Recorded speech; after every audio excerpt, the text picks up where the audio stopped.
Sí, porque una cosa es la OTAN, ¿okay? Que es una cosa muy puntual, y otra la Comunidad Económica Europea, que es la que se está manifestando desde ayer y haciendo declaraciones muy fuertes, diciendo que van a poner sanciones desconocidas, dijeron además. Bueno, yo creo que al final, a partir del razonamiento que hacía Elvin, para pasar ahora al contexto económico y financiero, cómo repercute esta guerra y este conflicto, creo que al final Putin puede ser cuestionado por muchas cosas. Es brillante. No olvidemos que era un oficialito de la KGB, que estaba allí, y mire a dónde ha llegado, al punto que en un momento fue presidente de Rusia, terminó su mandato, después de todas las veces que se religió, ya no podía más, dio un paso atrás, se convirtió en primer ministro, puso a otro por presidente, ese terminó y él volvió a ser presidente. Eso lo hace nada más una gente brillante. Usted no le podrá gustar, pero podrá decir, es brillante del mal, manipulador y todo lo que usted quiera. Perfecto, pero llevar ese plano a ese razonamiento a partir del tema de Israel y los judíos, porque al final el presidente ucraniano judío y su discurso, Putin dice que uno de sus objetivos es eliminar el incipiente nazismo que hay en Ucrania. Entonces, ¿qué va a hacer Israel? Concho, si este es lo que está combatiendo al nazismo de ciertas provincias dentro de Ucrania, ¿a quién defiendo? Porque al final él está protegiendo a los judíos. Pero el presidente ucraniano es judío. Pero bueno, independientemente de eso, lo otro que queda de esto y evidencia es la hipocresía de los políticos, y la gente lo tiene que entender. Putin, al final, en una de las entrevistas que hizo hace algún tiempo, porque esto viene preparándose, la gente no le daba importancia, pero aparte de Crimea para acá, pero a un tiempo, él dio una entrevista, unas declaraciones que me parecieron espectaculares, sobre todo porque demostró la capacidad y el pensamiento y la reflexión a partir de la historia, que es lo brillante en el ser humano. Nadie repara en la historia y se queda en esto, en el teteo de ahora. No, hay que ir a la historia. Y él ponía en contexto cuando le criticaban y ponía ejemplos y decía, ¿y qué va a hacer Estados Unidos con México y todos los territorios que le quitó en su momento? ¿Y qué van a hacer los mexicanos con ese territorio que era de ellos? Y toda la experiencia latinoamericana de invasiones y de cosas. O sea, respondía a partir de hechos históricos que le imputaban esos mismos protagonistas de la historia. Eso por un lado. Segundo, hablo de la hipocresía, porque si en un momento se habló de que se acabó la Guerra Fría, de que todos somos hermanitos y somos iguales, mentira. Espérate, que esto hay un solo, ya se acabó el socialismo, el comunismo, eso, el fantasma que recorría Europa, se acabó esa historia. ¿Qué necesidad hay de seguir? Y en medio de eso, esos Gorbachev y Yeltsin cayeron en la trampa de, no, yo quito un cohete, yo quito dos. Los americanos decían, no, vamos a desarmar no sé qué cosa. Nosotros también. Y fueron quitándose y no sabían, eran tan cortos en esa parte que no sabían que los americanos no se iban a desarmar completamente, ni el resto de sus bases militares en Europa apuntando a Moscú. Por eso la importancia de Rusia de preservar Kiev, por lo que decía Elvin, porque es el acceso directo y rápido a la capital rusa. No pueden dejar ese flanco abierto ante una eventual guerra que sigue y seguirá, porque es la esencia de los imperios, y el imperio sigue, el chino, el ruso y el americano.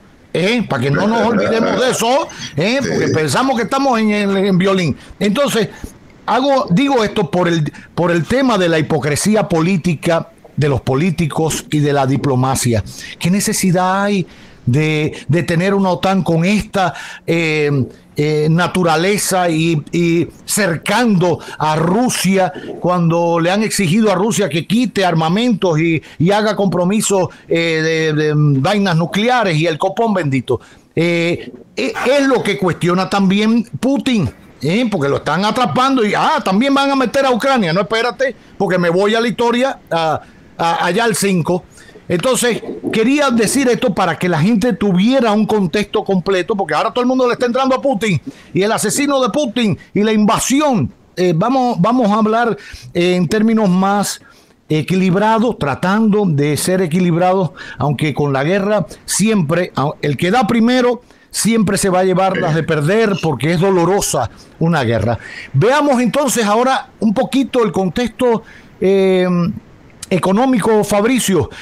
¿Por qué ya se dispara el precio del barril si todavía no había ni sonado la primera bomba? Miren, ustedes están hablando de un tema importante. Mira, lo que hay debajo de todo esto es un cambio en la geografía económica global. Putin es un zar. Putin es una figura que ha emergido en el mundo internacional. Nada que ver con la Guerra Fría, aunque sí él comienza en la Guerra Fría. Putin es un hombre capitalista, es un cristiano ortodoxo que practica bastante bien y es un conservador capitalista a la usanza de Occidente, como uno lo podría decir, y es una persona que tiene un concepto de la democracia bastante particular, ¿no? Es una democracia... La democracia de los rusos, Fabricio, porque yo te voy a decir una cosa, estuve en Rusia en octubre, lo veneran, o sea, no han puesto una estatua de Putin allí porque todavía no se ha muerto, pero lo veneran.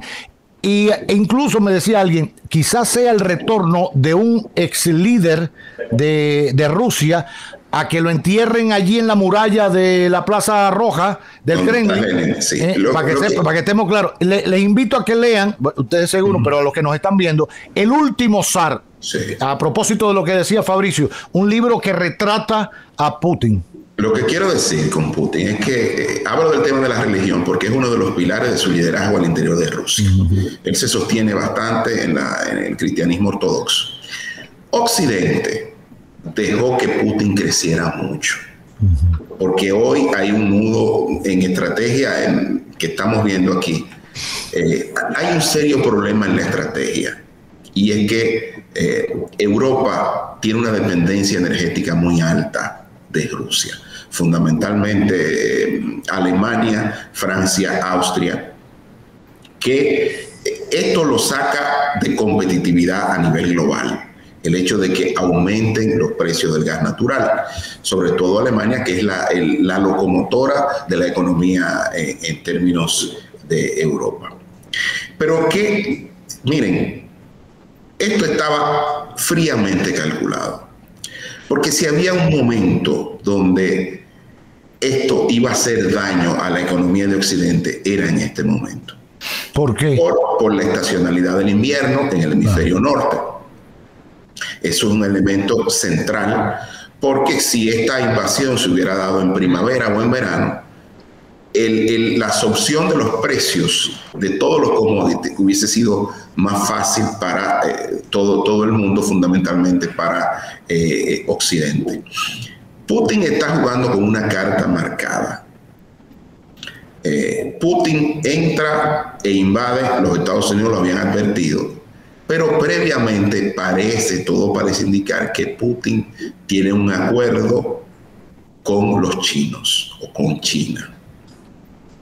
Porque ahí hay una complementariedad. Putin estaba jugando, por un lado, a proveer con gas, con gasoducto. Incluso el Gazprom 2 ya está a punto de terminar y se detuvo. Pero por otro lado ya tiene un acuerdo de gas con China.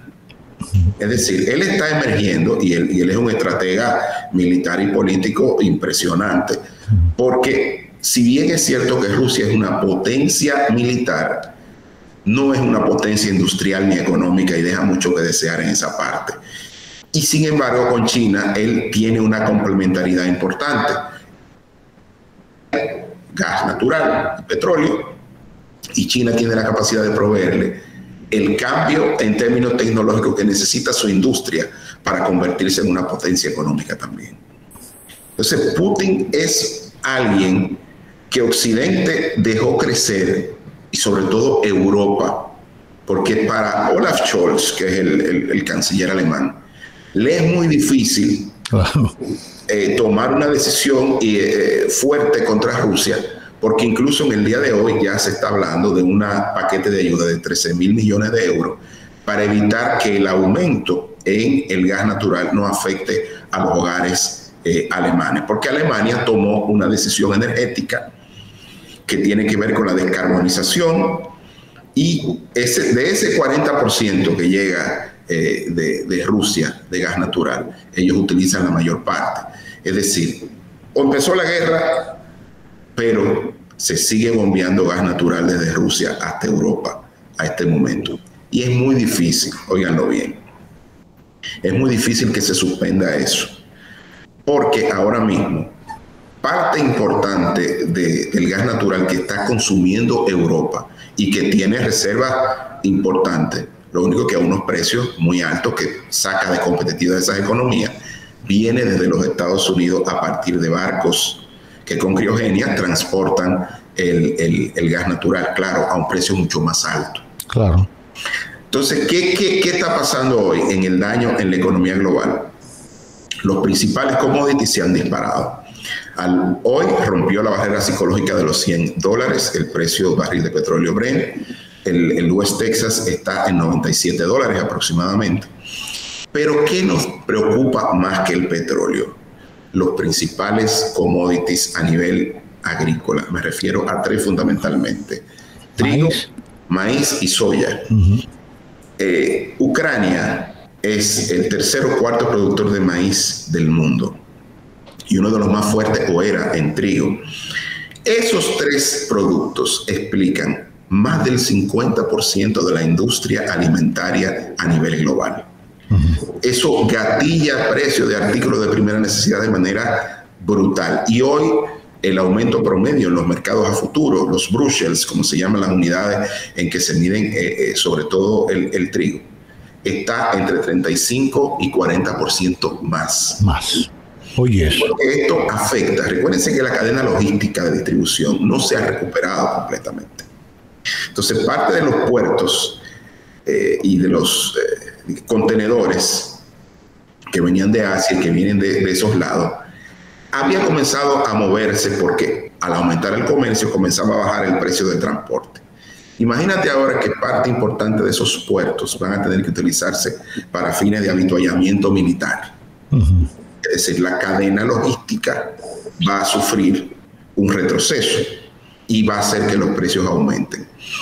Países como los nuestros, como República Dominicana, que dicho sea de paso, el presidente Luis Abinader suspendió todas sus actividades y estuvo reunido en la mañana con su gabinete económico, va a tener que tomar medidas inmediatas, porque los mercados reaccionan muy rápido con esto, porque no es lo mismo venir de una pandemia con una economía sobrecalentada como la que teníamos y que vengan estos tambores de guerra. Incluso en Europa hoy se está hablando del peor de los fantasmas económicos, que se llama estanflación, que es estancamiento económico, crecimiento económico cero o negativo y además inflación.